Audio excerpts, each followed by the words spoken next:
Well, hey, Pastor Scott here. If you are watching this, I hope you're warm and safe, and I hope you're having a great time with your family, and I hope you're eating a lot of bad things, and I hope you're enjoying your second cup of coffee. So, we wanted to make sure that we could get today's message to you today. So, I'm pre-recording this. Don't know if you're going to see it or not, or I hope we'll be able to do this in person on Sunday mornings. So today we begin the third part of the series, a much larger series called Apprenticed by Jesus. If you remember back in September, we looked at the first part of this larger Apprenticed by Jesus series, and it was focusing on come and see.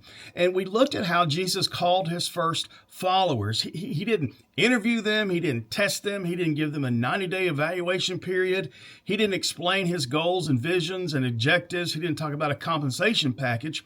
He simply found 12 men where they were in their lives, and he extended to them a very simple invitation that, quite frankly, he's extended to every single person that's ever walked the face of the earth, including you and me. And it's simply this: will you follow me? Will you just follow me? And then Jesus simply did life with these 12 ordinary men. And so the second part of Apprenticed by Jesus was know and trust. The disciples began to know who Jesus was, not from sitting in a class, but from doing life together with him. And through the process of doing life with him and observing him, his truthfulness and his consistency, they began to realize they could trust him. Because we all know this: you can't trust someone that you don't know. And that's why some of you have struggled with Jesus for so long. You've heard about him, but you've never made it a priority to really get to know him. So, of course, you can't trust him yet. And that's just a quick high-level overview of the first two parts of Apprenticed by Jesus. They're great foundational truths of being apprenticed by him. But the truth is, up to this point, you really haven't done anything. Coming to know and trust Jesus hasn't yet impacted your lives. It's like one of my favorite preacher stories. There's 3 frogs sitting on a log, and one makes a decision to jump in. How many frogs do you still have left on the log? 3. All he did was make a decision. At some point, you got to jump.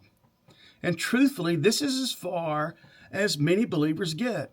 Because to continue on in a relationship with Jesus will require them to jump. So this third part of being apprenticed by Jesus is to follow and abide. Follow and abide. And the first step of following is a first step. There's an incredible story that I love in the scriptures in the Old Testament, and I want to just us walk through this passage this morning. So get your Bibles and turn to 2 Kings chapter 5. 2 Kings chapter 5.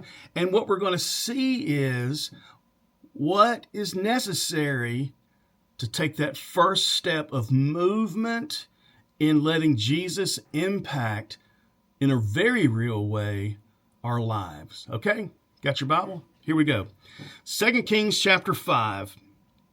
Now Naaman was commander of the army of the king of Aram. This is important. Aram is an enemy kingdom that was a regular threat to both the northern and the southern kingdoms of Israel. He was a great man in the sight of his master and highly regarded because through him the Lord have given him victory to Aram. He was a valiant soldier, but he had leprosy.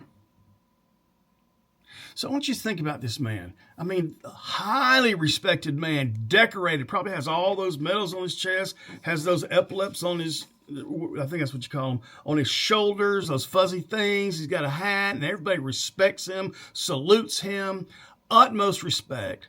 Just a mighty warrior and a leader of troops. But there's something about him that only he knew. And he lived with it day and night. And even in front of his men, he would think oftentimes, if you only knew the real me. Because the truth is, he had leprosy. That if it ever got out that he had it, he would be banned from the city and the community out to remote places so that leprosy wouldn't spread to other people. Continuing on. Now bands from Aram had gone out and had taken captive a young girl from Israel, and she served Naaman's wife. She said to her mistress, "If only my master would see the prophet who is in Samaria, he would cure him of his leprosy." So I want you to think about this. This great military commander, this great leader, had to listen to the words of a slave that he had captured, and it was a young girl. You know what that takes? The same thing it takes to begin to implement the things in our lives that Jesus teaches us and calls us to. It begins with humility. It begins to say, you know something? There's something wrong with me, and I'm sick and tired of being sick and tired. And I've got to do something different in my life. And it causes us then to look somewhere else for something to save us. I had an old red Volkswagen Bug, and I loved that car. I loved it, loved it, loved it. And, you know, I drove it so much, and I got used to so many little idiosyncrasies about it. For example, I had to park on a downhill slope so I could roll start it. That's how I had to start it all the time. And my parking brake was a piece of firewood under the tire. I had to wear a jacket in the car, but I had to put it across my lap because of all the cold air that came in from the front of it. And I finally had to decide, I need to get a new car. But you know what I had to decide in order to do that? It wasn't like, how am I going to pay for it? What do I want next? What color do I want? The first thing that I had to do before I bought a new car was, I had to give up on the old one. And it's an act of humility, of a realization that something's got to change in my life. Nothing else can happen until we come to that point of awareness. Something has got to change in my life. I don't know how many times earlier on in my life, I would try to put together, a desk or a cabinet or maybe a child's toy, and I would rip open the box and I would get all the pieces out and I'd find the instructions and I'd throw them in the trash can. I know how to do this. I'd finally get to a point where, I got a lot of parts left over that I don't need. And then I realized, Scott, you hadn't put this together right. And you know what I had to do? I had to go to the trash can. And I had to dig down through the coffee grounds and the eggshells and everything else in there and pull out the instructions. Because I knew I needed help. You know what's often been said? Rats sometimes are smarter than humans. You put a rat in a maze and it comes to a dead end, it will turn around and go back another way and find another way. Do you know what we do when we come to a dead end in our lives? We just back up and we take a harder run at it and we just keep after it. Humility is to stop and be aware, I've got a problem, I've got to do something differently, and to turn around. So that's what Naaman does. He listens with humility about what this slave girl that his folks had captured say about him. And so this is what verse 4. Naaman went to his master and told him what the girl from Israel had said. Now that's also an act of humility also. You got to go tell somebody else that the slave girl is right. Verse 5. By all means go, the king of Aram replied. I will send a letter to the king of Israel. So Naaman left with him, taking with him 10,000 talents of silver, 6,000 shekels of gold, and 10 sets of clothing. The letter that he took to the king of Israel read, with this letter I am sending my servant Naaman to you so that you may cure him of his leprosy. So he goes, and he's made a turn, so it's an act of humility. But look of all the symbols of power that he's taking with him. All of this gold and all of this silver. He's got a letter from the king. But you know something? He started the journey. He started the journey. He didn't know it all, but he started out with what he knew. So, verse 7, as soon as the king of Israel read the letter, he tore his robe and said, am I God? Can I kill and bring back to life? Why does this fellow send someone to me to be cured of his leprosy? See how he is trying to quarrel with me? And when Elisha, the prophet, the man of God, heard that the king of Israel had torn his robes, he sent this message, why have you torn your robes? Have the man come to me, and he will know that there is a prophet in Israel. You see, here's the thing. God begins moving toward Naaman when he begins to move toward God. So he's making progress here in his call. Verse 9. So you see, listen to this. You still see all this power and might and pride that he has in himself. Verse 9, so Naaman went with his chariots and horses and stopped at the door of Elisha's house. I love this. Elisha sent a messenger to him to say, go wash yourself 7 times in the Jordan, and your flesh will be restored, and you will be cleansed. Naaman is furious. Because you see, to him, this is a big deal. He's got leprosy. It is a huge thing to me. But you know something? You think it's a big deal, but it isn't a big deal to God. You may have something in your life right now that you think is a big deal, but listen, it's not a big deal to God. God doesn't even send the prophet out to him. He sends a messenger out to him. And then listen to the instructions that he is given. Well, first of all, but Naaman went away angry and said, I thought he would come to me, surely come out to me and stand and call on the name of the Lord his God, wave his hand over the spot and cure me of my leprosy. Sometimes we have the humility to admit that there's a problem, and we begin to move in the direction we still have in mind how God's going to fix the situation. And oftentimes, our pride that's still hanging around gets in the way at that spot. And we are on the verge of what Naaman is on the verge of doing, turning around and going home. We're so close. We're so close. But listen what he continues on. Are not Abna and Parphar, the rivers of Damascus, better than any waters of Israel? Couldn't I wash in them and be cleaned? And so he turned and went off in a rage. Again, I know it's right. I know how God needs to fix this. God, if you would just do A, B, and C, and D, everything will be fine. If you'll just do that, then it'll be good, and we can move on and get on with this.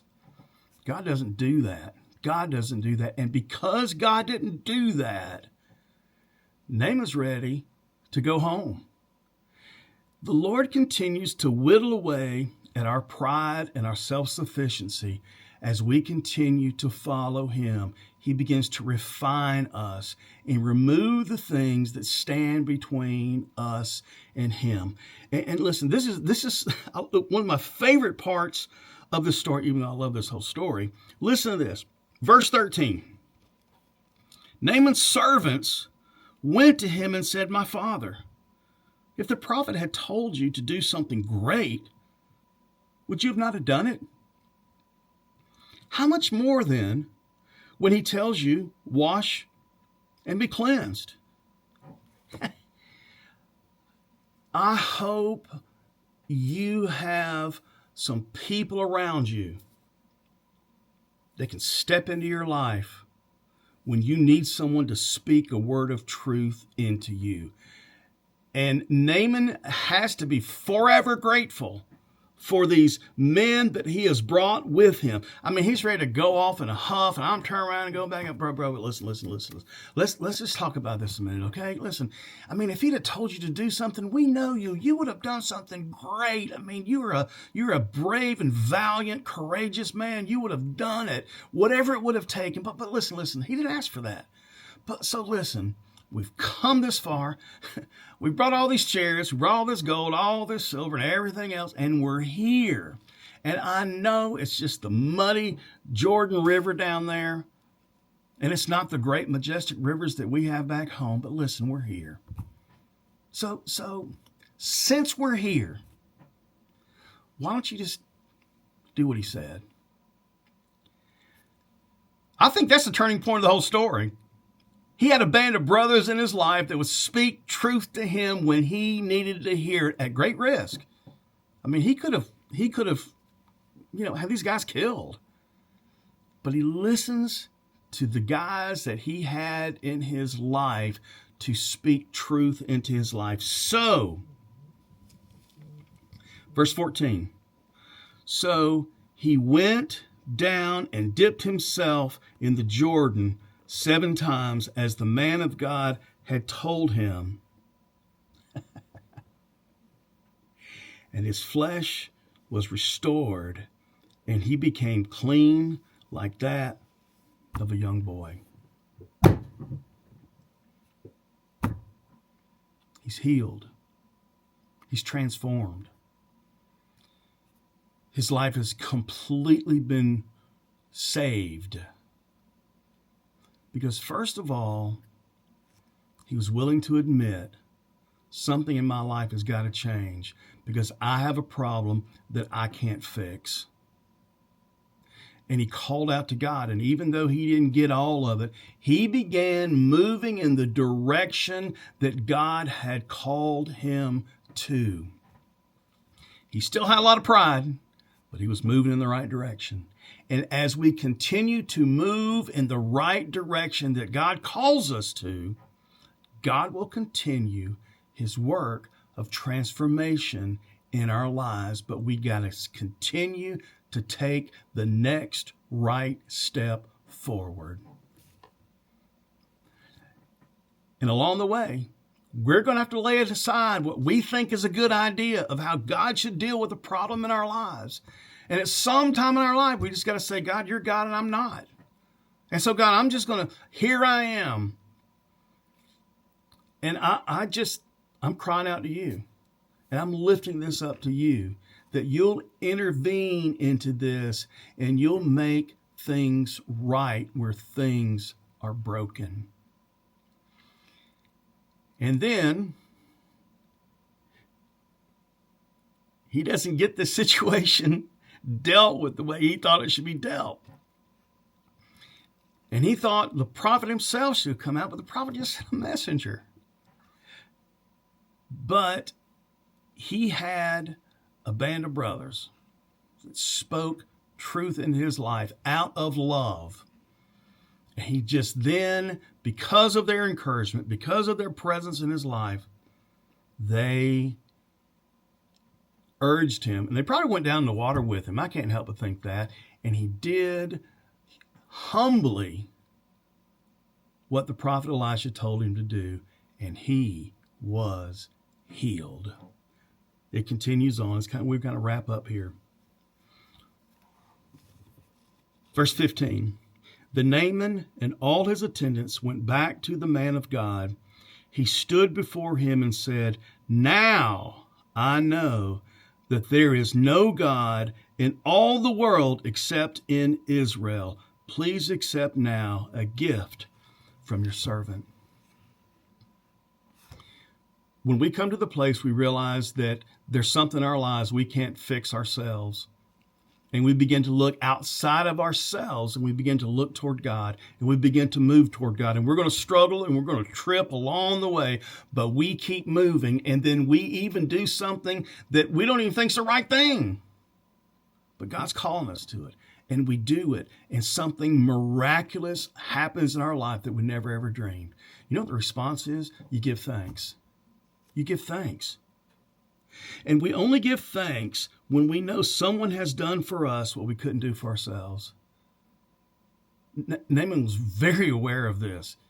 He tried all kinds of things to deal with his leprosy, but none of it worked. But what did work was this man of God. And so he honored him and he thanked him. And we can only have someone do for us what we can't do ourselves when we get out of the way. And so listen, from here on out, being apprenticed by Jesus is about everything that's going up here and in here, extending to here and our feet. That we begin to act differently and behave differently. That we begin to follow and abide, to begin to put into practice the teachings of Jesus. And listen, so I think this is a great setup for next Sunday is Mission Sunday. And it's really a chance for us to get our hands and our feet involved in what is going on in our hearts as a follower of Jesus right here in our own community. And so, listen, I hope you'll make it a priority to be here next Sunday. And I hope you'll make it a priority your whole family will be here next Sunday. There's going to be some great opportunities for everybody in your family to get hands-on experiences with some of our local mission partners. We've got mission partners flying in from around the world to be here to celebrate with us, and I hope you'll be here. The next Sunday, we're going to talk about the next piece of being apprenticed by Jesus, and that is to obey. This is where it really gets real, of where what we've come to believe and to know affects how we live our lives. It's where we move way past showing up on a Sunday morning every now and then and sitting in a pew for an hour. So listen, be encouraged, stay warm, stay healthy, enjoy this holy time with your family. And you know the reality of what's outside right now. I don't. All I've been hearing, it could be the biggest snow of the decade. So be blessed. Take care.